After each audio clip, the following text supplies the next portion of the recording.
Hey guys, Second here bringing another Dragon Ball Z Dokkan battle video. And so I did a tier list almost 2 weeks ago of the top 10 Dokkan Fest TURs, and I wanted to do another one here because of the release of the Heroes units.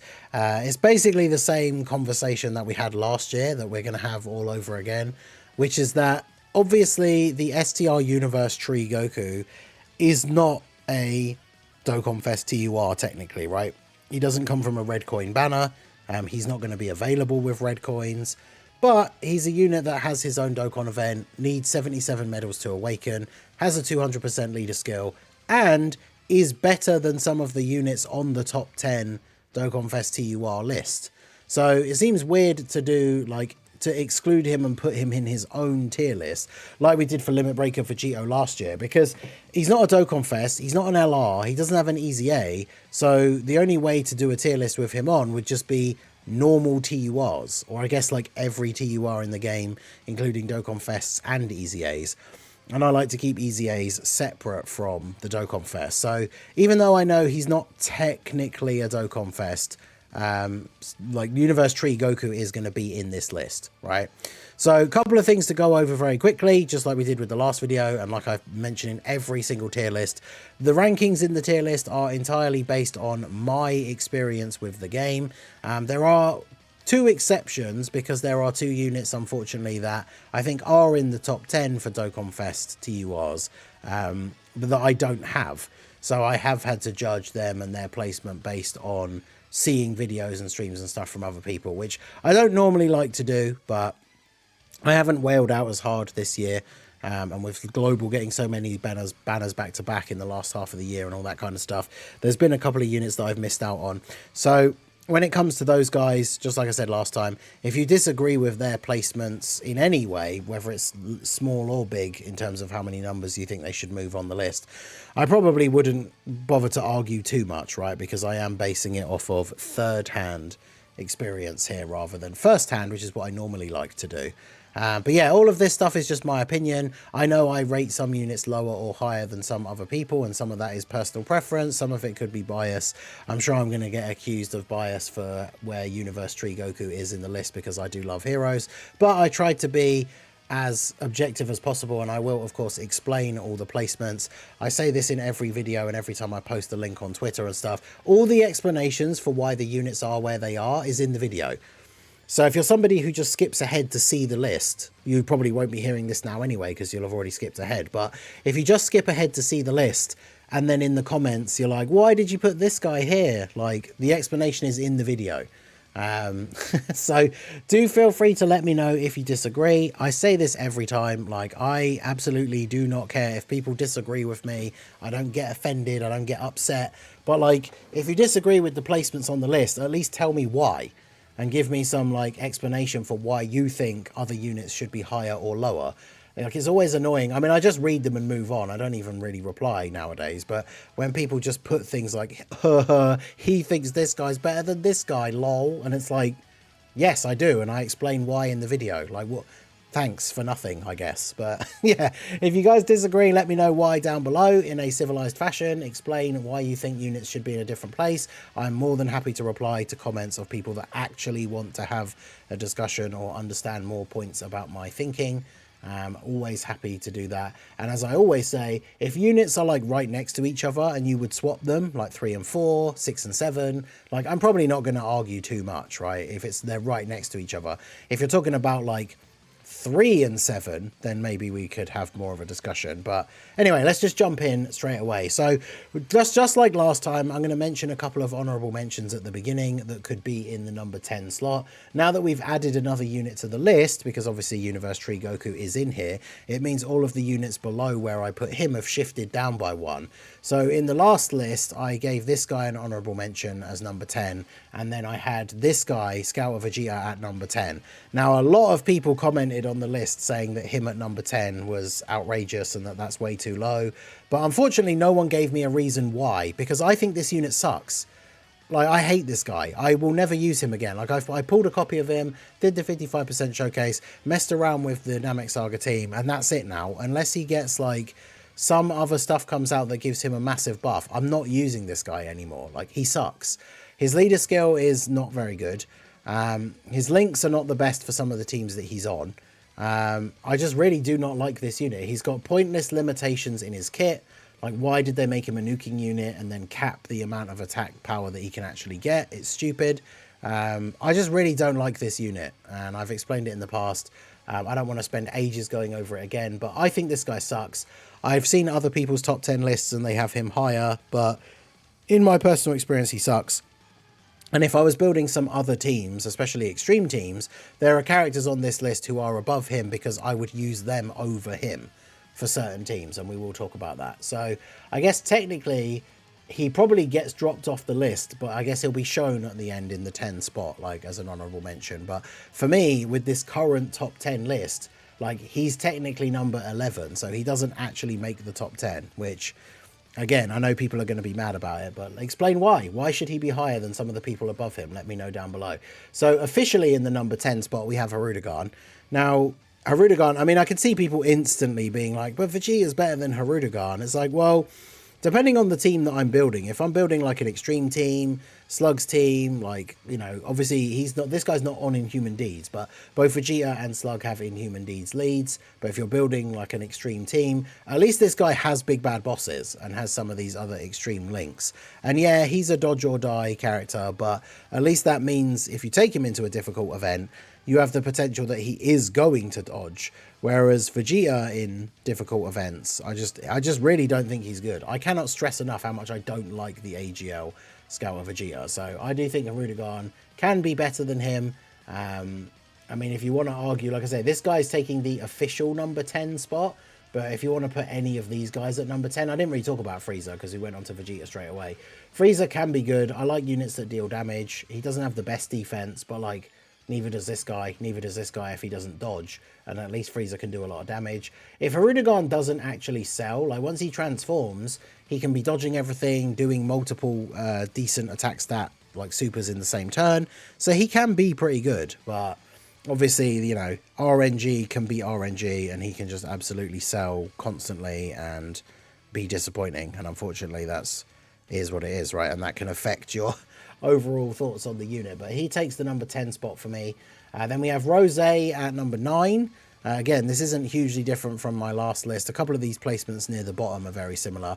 I put Rose at 9. I think Rose is good. I think Rose is underrated. Obviously, now that we've moved away from super bosses and the main extreme team is kind of... super bosses. We've moved away from that now and the main extreme team is kind of movie bosses. And then obviously Space Traveling Warriors, like with Slug and all that stuff, Bojack Easy A.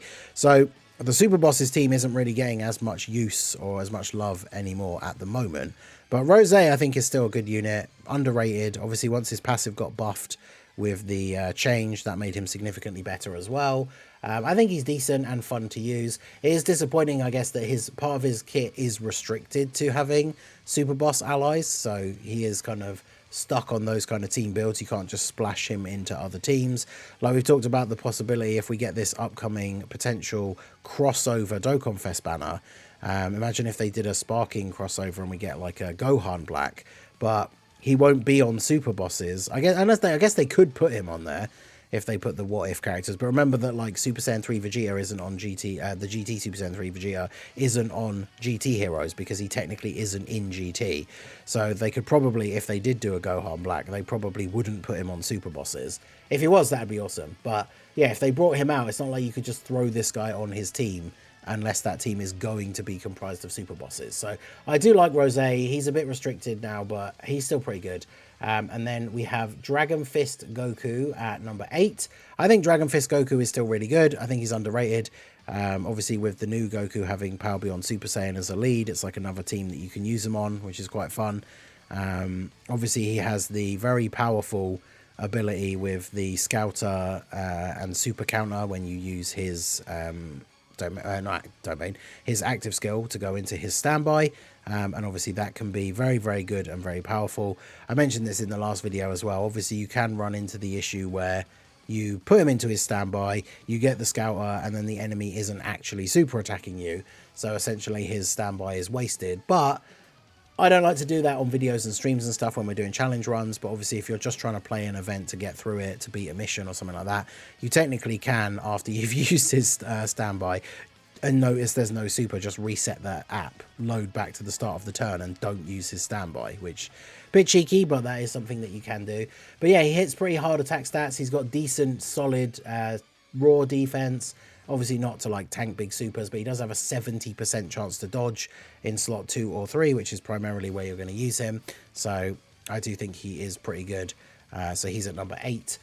Then we have Roshi at number 7. These are the two. I'm going to talk about them very quickly because these are the two units that I was talking about. Roshi and Topo. So we were talking about this on the stream last night a little bit when we were trying to decide like where we would put Universe Tree Goku into a list. And obviously if you think either of these guys are better than Universe Tree Goku, as of course you can probably guess now at this point, as we haven't mentioned him yet, he's going to be above these two on this list. I don't have these guys, so it is harder for me to judge, but based on what people were saying in the chat when we were talking about it last night on the stream, Topo is a unit that does very much require like a certain team build in order to be really good. And of course Global doesn't have Jiren yet, so you know, I don't have Topo. I've got the rest of the pieces for like a good Universe 11 team, but no Topo. LR Jiren's not out yet. Like, he does require a certain kind of team setup in order to be really good. But Topo can still be very solid. And then obviously Roshi, he's pretty decent. He's got an interesting leader skill. You can make his team with like a lot of strong Goku units and stuff like that. But his leader skill, you know, he's not a character that you need by any stretch. Like, he can be, you can run some of the team setups with him with other characters. It's really only like the Peppy Gal's sub lead makes him kind of interesting for building mixed teams. But like, he's a support, he can hit decent numbers, he's got okay defense, but like none of the stuff that he does I think puts him above the Universe Tree Goku for me. And then Topo obviously can be very good, can be tanky once he transforms, and then that starts to wear out. But let me know what you guys think. Like I said at the beginning, it's hard for me to place these guys because I don't have them. So let me know your thoughts down below in the comment section.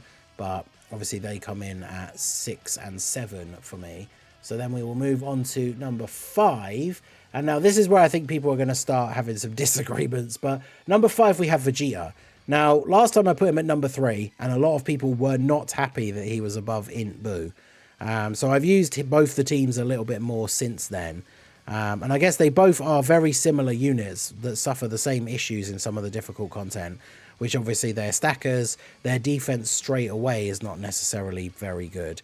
But obviously with the Buu, at least when you are using him and like, you know, he has the revive. So if you go into one of these difficult events that can hit really hard on turn 1 and Buu just gets instantly killed, then you revive. Like we did a run on the stream last night where we were using the Demigra and Mechikabra rotation on the Int Buu team. And one of the Int Boos, I can't remember which Blue Zone stage it was we went into, but one of the Boos did just immediately get killed on turn 1. We got the revive and then obviously proceeded to play through the rest of the event and get the no item run. So like the units are very similar and they have the same kind of nitpicks, but I guess you could argue that Buu is slightly better. Vegeta, like, again, just basing it on the content we have at the moment, Vegeta, I think his lead is really good. Like, it's tough because the Buu team is really good as well. They both have really solid leader skills. Vegeta needs to build up at the start, but I don't know. For me, they are very, very close. And so then we come to, and this is where I think people will be maybe a bit surprised, especially because Vegeta's here, but I have put the Universe Tree Goku at number 4. So I don't know why this Lego Horizon ad thing won't go away, but we have Universe Tree Goku at number 4. So Universe Tree Goku, he's a very interesting unit. His leader skill isn't the greatest for like building other teams, because obviously he has the crossover is his only plus 30%, which is unfortunate because with Power Beyond Super Saiyan Kamehameha as his secondary leads, it would be really useful to be able to have a better plus 30 and have some of these other really strong units that are on his team actually get the full 200% leader skill. But he's really, really good. Turn 1, it can be a bit risky because his defense isn't the greatest. And then turn 2, when he's got his build up and still has his intro buff, he can be really, really tanky. And then from that point onwards, his defense can be a little bit sketch, but he's obviously not really meant to be a slot 1 unit. And we've tried him out on some of these other 200% teams he's on the UI Goku team, like with the domain up, he's hitting like multiple supers and getting up to like 20 mil on each of the supers, doing a lot of damage, having guard with 5 orbs, which isn't super difficult. It is RNG at the end of the day, but he does create orbs at least. So when it came to where to place him on the list, like, for me, I think he's better than these guys in terms of like both damage output and defense combined. And then when it comes to Vegeta, like, you could very easily move Vegeta to here and put Goku below. But like, when I'm looking at it in the way the meta is now, like, turn 1, Goku is probably better than Vegeta. Like, defensively, slightly better. After supering on turn 1, they're probably close, but Goku obviously has the damage reduction. Damage-wise, Goku's better on turn 1. And obviously, if you have the ally on rotation or like the restriction fulfilled, he can do the active skill turn 1, which isn't necessarily the optimal thing to do, but gives him a massive boost as well. So I think turn 1 specifically, he's definitely better than Vegeta. Later into a longer fight, you could say that Vegeta is better, I think. And so then when that comes to why I put him under Buu, when we already said that Buu is very similar to Vegeta, I think it's like turn 1, Buu does have the guard as well. Post super can be very tanky, but he does have that revival. So that's the difference, is these two on turn 1, if you compare Int Buu and Universe Tree Goku, Universe Tree Goku will probably do more damage. They'll both tank relatively well after supering. And then the problem is if they both eat a big super either in turn 1 or only getting a couple of supers off, and you do die, then at least Int Buu has the revival. And then obviously with the stacking that he has and then the active skill, once you get later into the fight, like, Buu does basically become invincible. But obviously with Buu and Vegeta being similar, I know it does seem kind of weird to put him in the middle of them, but I think the revival and then the active skill maybe just pushes Buu above. But if you wanted to put Universe Tree Goku slightly above Buu, I guess I could see it. And then if you want to move Goku down to below Vegeta, I could see that as well. So that means we have Universe Tree Goku at number 4 and the Int Fat Buu at number 3. And then the top 2 are still the same from last time. 2 is Lord Slug. Lord Slug is incredible. I think he's really good. I could see arguments for him being at number 1. I think him and his team are probably one of the most fun teams to run in the game at the moment, with all the heroes buffs and everything as well. So this guy's just fantastic, even at 55%. Super tanky, hits really high attack stats. I think he's just really, really good in general. And then at number 1, we have the AGL Goku. Loads of people surprised that Goku was at number 1. People saying that like Buu is better than Goku and stuff like that. But this guy, like, I feel like with the amount that I've used him, like, his restriction is really easy. 1 Buu Saga ally. And like, we got the family Kamehameha Gohan from Worldwide, who's one of the best units in the game, and he counts as being a Buu Saga. Like, this guy, for the first few turns, he just can't die. Like, he has 90% damage reduction on turn 1, but after he's attacked, he has 100% damage reduction. Then on his second appearance, it does drop to his damage reduction only being, what, like, is it 60% on the second turn? But then he's got the attacks that he did in the first turn, so it's actually about 70 or 75. And then he attacks again. And remember, if he's in slot 2 or 3, he gets the chance to do extra attacks. So even on like his second appearance, post-attacking, he can still be at like 90% damage reduction. Then he has the active skill that does big damage. On the third turn, his base has dropped to 30, but he's still probably picked up at least another 20% by then, depending on how many times he's attacked. So even on his third appearance, he can be up to like 60 to 70% damage reduction. He does decent damage. He's got okay links. I say he's got decent links, but obviously he's a Super Saiyan 3, so he has over in a flash instead of prepared for battle. But yeah, this guy's really good. I don't understand why people would be so surprised that he's at number 1. Like, his damage is really good, his defense is really good, he has an active skill that is pretty decent as well, does some decent damage, and his leader skill is quite good as well, and features units like the UI Gokus. Like, his lead is very, very strong. So he is very, very good. If you wanted to say Slug is number 1 because you prefer the extreme teams and stuff, I don't know if he's as good as Goku like turn 1, but he's obviously very, very good once he's fully built up. So you could switch either of these two. I mean, realistically, you could switch around the top 5 a little bit, and I probably wouldn't argue too much. I definitely, as much as I do like the Universe Tree Goku, I probably would not put him above either of these two, though. So I think these two are 1 and 2, regardless of which way round you would want to have the list. So if we take a look at it here in the list form, so number 10 and honorable mentions, we have Hirudegarn, Scout Vegeta, and Frieza. 9 Physical Rose, 8 Dragon Fist Goku, 7 Roshi, 6 Topo, 5 the Tech Vegeta, 4 Universe Tree Goku, 3 Infat Buu, 2 Lord Slug, and 1 AGL Super Saiyan 3 Angel Goku. So there you go. That's my top 10 list for the TUR Dokkan Fests on Global. Dokkan Fest with an asterisk, including Universe Tree Goku. Let me know what you guys think down below in the comment section. Like I said at the beginning, I'm more than happy to discuss further reasonings, ideas that you guys have on who you would switch around. But just let me know like why you think units should be in different places, and we can talk about it in the comment section. So yeah, that is going to be it for the video, guys. Make sure you hit that like button, subscribe to the channel if you are new, check out all the links down below, and I will see you all again soon. Have a good one.